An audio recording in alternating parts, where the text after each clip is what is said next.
चलिए इस बीच बड़ी खबर आ रही, महाराष्ट्र राजनीतिक संकट पर सुप्रीम कोर्ट में सुनवाई। एक बड़ा अपडेट इसे लेकर आ रहा है, महाराष्ट्र राजनीतिक संकट पर सुप्रीम कोर्ट में सुनवाई। देखिए लगातार ये मामला अभी भी एक तरह अगर देखा जाए तो सुलझ चुका है, लेकिन फिर भी अभी अनसुलझा है, क्योंकि सुप्रीम कोर्ट की संविधान पीठ में इसे लेकर सुनवाई जारी है।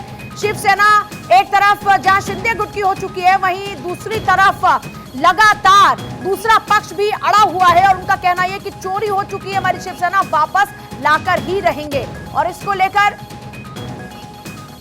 अब देखिए सुनवाई जारी है। महाराष्ट्र राजनीतिक संकट में सुप्रीम कोर्ट में सुनवाई, इस वक्त बड़ा अपडेट इसको लेकर आ रहा है। सुप्रीम कोर्ट की संविधान पीठ में सुनवाई जारी। अब देखिए एक नया अपडेट ये है, इस पूरे मामले में थोड़ा सा अलग हटकर है जो एक नया अपडेट आया, राज्यपाल की भूमिका को लेकर ये पूरे मामले पर सुनवाई हो रही है। अमित जी, ये थोड़ा सा यहां पर कंफ्यूजिंग है। पूजा, देखिए कोई कंफ्यूजन नहीं है, क्योंकि सुप्रीम कोर्ट में जो उद्धव ठाकरे के गुट का तर्क था वो ये तर्क था कि जब शिंदे गुट राज्यपाल के पास गया तो वो किसके विधायक थे, शिवसेना के विधायक थे, यही परिचय उन्होंने दिया होगा। तो वो ये कह रहे हैं कि ये विधायकों की जो सदस्यता है उसको खारिज किया जाए, क्योंकि जब वो चुनाव लड़े थे तो वो शिवसेना एकीकृत के बैनर पे चुनाव लड़े थे। तो ये वहां पर मतलब विधायकों की सदस्यता खारिज करने की बात है। और राज्यपाल ने किस तरीके से इस बात को किया कि हाँ ये अलग गुट है, अगर उस गुट की मान्यता क्या थी, ये जो कपिल सिब्बल इसको आर्गू कर रहे हैं उद्धव गुट को, उनका ये तर्क है। हालांकि दूसरे तरफ से महेश जेठमलानी का तर्क ये है कि चूंकि एक जो आपने सुप्रीम कोर्ट ने फैसला दिया है 2/3 से ज्यादा जिसके पास मेंबर्स आ जाते हैं वो इस दिशा में जा सकते हैं, उन पर दल बदल कानून नहीं लगता है। तो ये दोनों तरफ के अपने अपने आर्गुमेंट हैं। कॉन्स्टिट्यूशन बेंच इसको सुन रही है और पहले भी इसमें कई बार इस दोनों पक्ष के लोग अपना अपना तर्क रख चुके हैं। तो अब कुल मिलाकर, क्योंकि चुनाव आयोग ने आपको याद होगा कि उद्धव गुट से शिवसेना का सिंबल लेकर और शिंदे गुट को दिया था, उनको इस चीज की सिंबॉलिक छूट दी थी कि वो इस अधिकार का प्रयोग कर सके। और फिर सुप्रीम कोर्ट का दरवाजा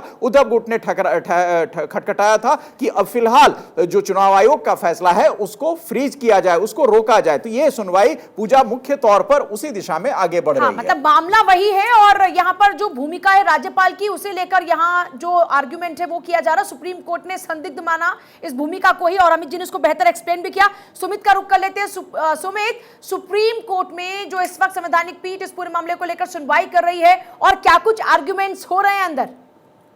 देखिए, महाराष्ट्र राजनीतिक संकट मामले की आखिरी दौर की ये सुनवाई चल रही है। मैं आपको बता दूं कि कल शिंदे और उद्धव गुट ने अपनी दलील जो है वो पूरी कर ली थी।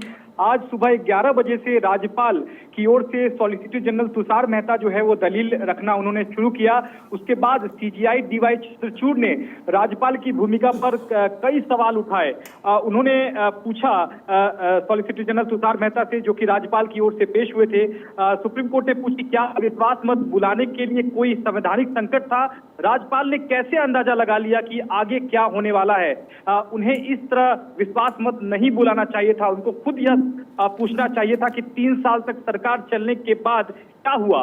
ये ऐसे सुप्रीम कोर्ट ने सवाल, तीखे सवाल जो है राज्यपाल से पूछे हैं। कोर्ट ने यह भी कहा कि सवाल यह भी है कि क्या कोई राज्यपाल सिर्फ इसलिए सरकार गिरा सकते हैं क्योंकि किसी विधायक ने कहा कि उनके जीवन और संपत्ति को खतरा है। सुरक्षा के लिए खतरा विश्वास मत का आधार नहीं हो सकता है। ये बेहद अहम ऑब्जर्वेशन सीजीआई ने कहा है। कोर्ट ने यह भी कहा कि राज्यपाल को उस क्षेत्र में प्रवेश नहीं करना चाहिए जहां उनके द्वारा की गई कार्रवाई से बुरे परिणाम निकल सकते हैं। सुप्रीम कोर्ट ने यह भी अपने विचार को व्यक्त किया है कि सरकार को गिराने में राज्यपाल की भूमिका नहीं होनी चाहिए। तो ऐसे कई तीखे सवाल ने राज्यपाल से पूछे हैं।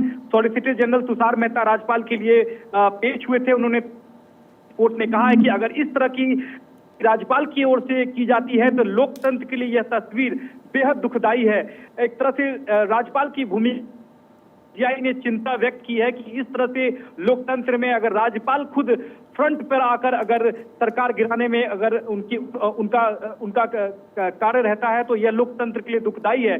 सुप्रीम कोर्ट ने यह भी कई सवाल खड़े किए हैं कि पूरे प्रकरण में एक मेन कैरेक्टर पर आकर अब जो चर्चा है वो टिक चुकी है और आर्गुमेंट उसी मेन कैरेक्टर पर हो रहा है और वो है राज्यपाल खुद। निश्चित तौर पर देखिए, ये आखिरी दौर की सुनवाई चल रही है। क्या राज्यपाल के पक्ष रखने के बाद हो सकता है कि सुप्रीम कोर्ट इस मामले में अपना फैसला सुरक्षित रख ले, क्योंकि सुप्रीम कोर्ट ने कहा है कि राज्यपाल सिर्फ इसलिए विश्वास मत नहीं बुला सकते क्योंकि पार्टी के भीतर मतभेद है। सुप्रीम कोर्ट का कहना था कि अगर मतभेद था तो राज्यपाल को ये पूछना चाहिए था कि मतभेद का क्या कारण है। 3 साल तक ये सरकार चली तो आखिरकार क्या दिक्कत हुई। राज्यपाल के पास फ्लोर टेस्ट बुलाने के लिए आधार पार्टी के भीतर मतभेद नहीं हो सकता है। ये सुप्रीम कोर्ट ने कई तीखे सवाल पूछे हैं और राज्यपाल के वकील जो सॉलिसिटर जनरल तुषार मेहता है उनसे कहा है नया राजनीतिक नेता। ठीक है सुमित, बहुत शुक्रिया आपका फिलहाल पूरी जानकारी के लिए कि 3 साल तक सरकार चलने के बाद आखिरकार कैसे ये हुआ। राज्यपाल को इस तरह विश्वास मत नहीं बुलाना चाहिए था और राज्यपाल को कैसे इस बात का अंदाजा लगा कि आगे क्या होने वाला है। यह बहुत ही तीखे सवाल सुप्रीम कोर्ट की ओर से किए जा रहे हैं। सॉलिसिटर जनरल को राज्यपाल की भूमिका को लेकर जवाब देने पड़ रहे। राज्यपाल को उस क्षेत्र में प्रवेश नहीं करना चाहिए, राज्यपाल को इस तरह विश्वास मत नहीं बुलाना चाहिए, फ्लोर टेस्ट बुलाने की आधार पार्टी में कैसे, 3 साल तक सरकार चलने के बाद क्या हुआ, नया राजनीतिक नेता चुनने के लिए फ्लोर टेस्ट कैसे, ये तमाम सवाल पूछे गए सुप्रीम कोर्ट में।